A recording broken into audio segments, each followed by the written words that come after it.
ఇతను మాజీ ప్రధాని యొక్క మనవడు అన్నమాట, దేవేగౌడ మనవడు. అదేవిధంగా మాజీ కర్ణాటక సీఎంకి దగ్గర బంధువు, జేడీఎస్ లీడర్. ఇతను ఎంపీగా కూడా ఎన్నుకున్నారు.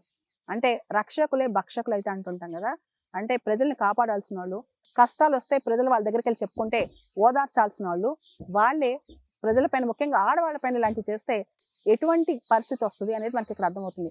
ఎంపీలు, ఎమ్మెల్యేలు నిజంగా ఇది ఒక సోషల్ రెస్పాన్సిబిలిటీ అనొచ్చు, సామాజిక బాధ్యత అనొచ్చు.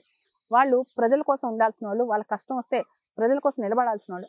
అలాంటి వాళ్ళు వాళ్ళే ప్రజల్ని బాధపెట్టి ఆడవాళ్ళని రేప్ చేస్తుంటే ఎటువంటి ఉదాహరణ మనం ఈ సమాజానికి ఇస్తున్నాం? ఎటువంటి నాయకులు మనం ఎంచుకుంటున్నాం? ఇది నాయకులు తప్పని నేను అన్ను, ప్రజలు తప్పు. ఎటువంటి వాళ్ళని మనం ఎలక్ట్ చేసుకుంటున్నాం? మన పక్క రాష్ట్రంలో ఒక లీడరు, ఒక ఎంపీ అంటే పార్లమెంట్కి వెళ్ళిన వ్యక్తి ఇంత ఘోరంగా ఆడవాళ్ళపైన చేస్తాడు. ఇన్ని ఎవిడెన్స్లు అతను పెన్ డ్రైవ్ లో చూస్తే, అతని యొక్క మొత్తం వీడియోస్ చూసినా కానీ కొన్ని వందల వేల వీడియోస్ అంట ఆడవాళ్ళపైన అసాల్ట్ చేయడం, రేప్ చేయడం, ఈ వీడియోస్ అన్ని కూడా.